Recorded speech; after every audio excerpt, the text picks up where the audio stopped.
Hello guys, welcome back to our channel. So आज हम lecture number 4 कर रहे हैं मैथमेटिकल लॉजिक केमिस्ट्री सीटी के पीवाईक्यू का। 2024 के PYQs I have started.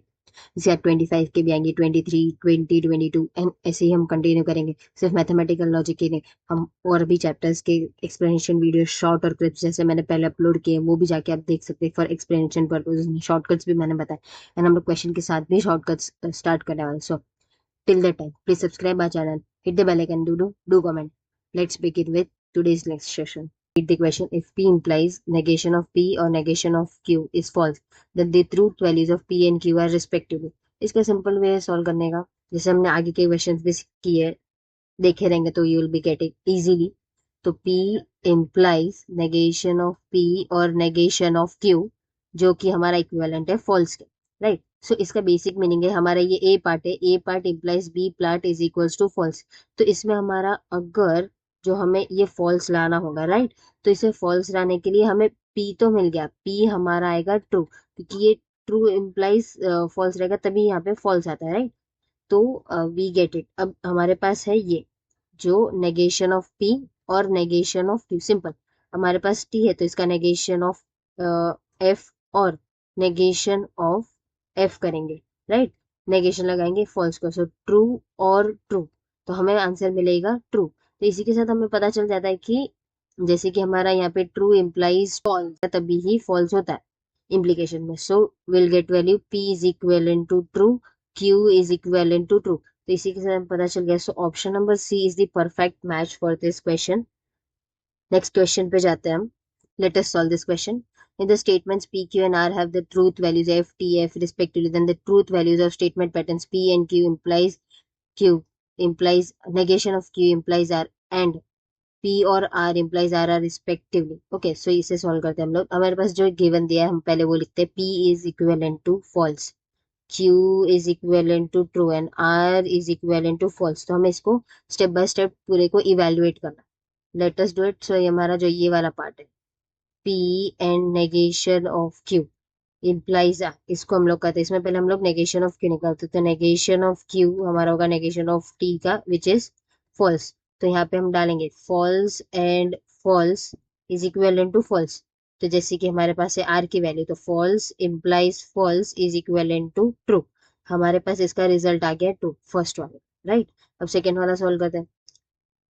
P और Q implies R, right.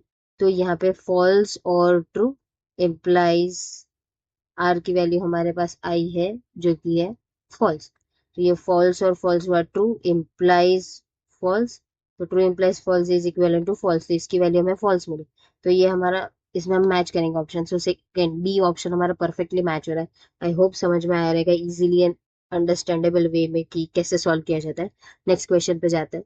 Let us solve this question. Okay, the statement pattern P and Q or R or negation of R and negation of Q and P is equivalent to. Okay, so इसमें मैंने answer पहले ही लिख लिया है ताकि time save हो। सो इसको हम लोग इक्विवेलेंट सॉल्व करेंगे। सो जैसे कि हमारा ये हमने एज इट इज लिखा P एंड ब्रैकेट Q और R, और negation of R and negation of Q को हमने कॉमन ले लिया एंड P एंड को ऐसे ले लिया, क्योंकि हमने यहाँ पे commutative and associative property use की, प्रॉपर्टीज यूज करके ये सॉल्व करेंगे हम लोग। पी एंड ब्रैकेट क्यू और आर, और पी एंड नेगेशन बाहर ले लिया आर और क्यू, जैसे कि हमने ये किया। इसके बाद ये हम आगे अप्लाई करेंगे, इसमें हम डी मॉर्गन्स लॉ भी यूज करेंगे। तो पी एंड जैसे कि ब्रैकेट क्यू और नेगेशन ऑफ आर और Q which is equivalent to P and T, P and T के इक्विवेलेंट आ गया डिस्ट्रीब्यूटिव और अजम्पशन लॉ की वजह से। तो ये ए और नेगेशन ऑफ ए की वजह से पी एंड टी हमने और सब्सटीट्यूट किए सारी चीजें and finally we get our answer. So P and T is equals to P, तो हमारा आंसर आएगा पी। नेक्स्ट क्वेश्चन पे जाते हैं। सो ये हमारे पास है P and negation of Q and P and R implies negation of P और Q is false, then truth values of P Q and R respectively. ठीक है, तो इसमें हमने जैसे किया, तो ये हमारे पास पूरा फॉल्स दिया है, तो ये हमें फॉल्स दिया है, तो it means that A implies, जैसे कि यहाँ पे बीच में इम्प्लीकेशन की साइन है, तो this part is A, this part is B, तो A implies B is equal to false, so true implies false is equal to false, ये हमारे पास होता है। तो फर्स्ट पार्ट जो है हमारे पास, या तो सेकंड पार्ट लेते हैं हम लोग, एलएचएस एंड आरएचएस करके, नेगेशन ऑफ पी और Q is equals to false, तो negation of false is equals to false, तो ट्रू और फॉल्स इज इक्वल टू हमें इस तरीके से ये मिलेगा। LHS हमारे पास आएगा कि P एंड, जैसे कि यहाँ पे P and negation of Q bracket and P and R, so true and T and R, so T and R is equals to T। So हमारे पास जैसे कि हमने ये पूरा सॉल्व किया, सॉल्व करने के बाद P की वैल्यू हमें जो मिल रही है, जो कि हमने यहाँ से निकाला, नेगेशन ऑफ P इज हमारा true, okay, and Q is हमारा फॉल्स, एंड R इज हमारा T। तो हमें यहाँ पे P एंड Q मिल गई। ये सॉल्व करने का reason was to find the R, तो हमने मैच किया, तो हमारे पास ये TFT, ये हमारा प्रॉपरली मैच सोल्यूशन बन रहा है। नेक्स्ट क्वेश्चन पे जाता है। The switching circuit, the most awaited question, सबको लगता है कि ये बहुत इजी एंड हेल्पफुल है, so let us solve this question. Symbolic form हमारे पास सर्किट का दिया, तो सिंबॉलिक फॉर्म जो हमारे पास दिया है उसका जो ये पार्ट है, this is the symbolic representation, जो सिंबल में लिखा हुआ है उसका एक्सप्लेनेशन। अब इसका ये जो भी है, ये क्या सीरीज एंड क्या आता है, इसके मैंने एक्सप्लेनेशन दिया था, to also side by side I explain जहाँ जहाँ पे जरूरत पड़ेगी। So let's start.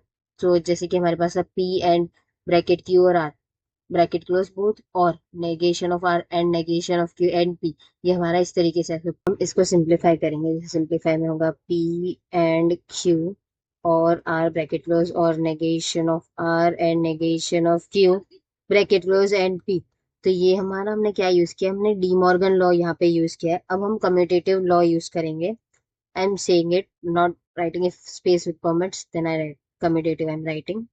So हमारे पास commutative law में P and bracket Q और R bracket close, और negation negation नहीं, P कॉमन लेंगे एंड ब्रैकेट में negation of Q and negation of R, इस तरीके से होगा। अब हम इसके आगे डिस्ट्रीब्यूटिव प्रॉपर्टी यूज करेंगे। Let me write here distributive property. So इसमें क्या होगा, P कॉमन लेंगे एंड, और ब्रैकेट में Q और R, और ब्रैकेट क्लोज करेंगे, negation of Q and negation of R, ये ब्रैकेट क्लोज हो गया। ये डिस्ट्रीब्यूटिव प्रॉपर्टी हमारी हो गई। अब हमारे पास यहाँ पे जैसे है Q over R, so apply absorption, absorption और कॉम्प्लीमेंट हम लोग यूज कर सकते हैं। तो Q और हमारे पास जो R है, और bracket negation of Q and negation of R जो हमारा है, that is equivalent to true. So हमारे पास ये जो है P, ये वाली चीज हमने ये लिखी, तो ये P हमारे पास, so P and T is equivalent to P। तो हमारे पास P है, तो इसके अकॉर्डिंगली अब हम simplified, only P, only switch P is required, इसका मीनिंग ये होता है स्विच P इज रिक्वायर्ड, इसका मीनिंग। सो हम लोग ने उसके अकॉर्डिंग यहाँ पे मैंने सर्किट बना के रखा है कि वी नीड S1 ओनली, जैसे S1 is equivalent to P, इस तरीके से। आई होप समझ में आया रहेगा। सो हमारा ऑप्शन जो यहाँ पे मैच हो रहा है, दैट इज ये C वाला ऑप्शन। आई होप समझ में आएगा। कोई भी डाउट है, you can put it in the comment section. So guys, we have completed this lecture. So till if you have come, so please subscribe our channel, hit the bell icon, and do comment. Your one subscribe means a lot. Do share it with your friends, and please watch the further videos for better explanation. एक subscribe बहुत helpful होगा तुम्हें भी and तुम्हारे friends को भी, and it will motivate me to make this kind of a content. Thank you for watching.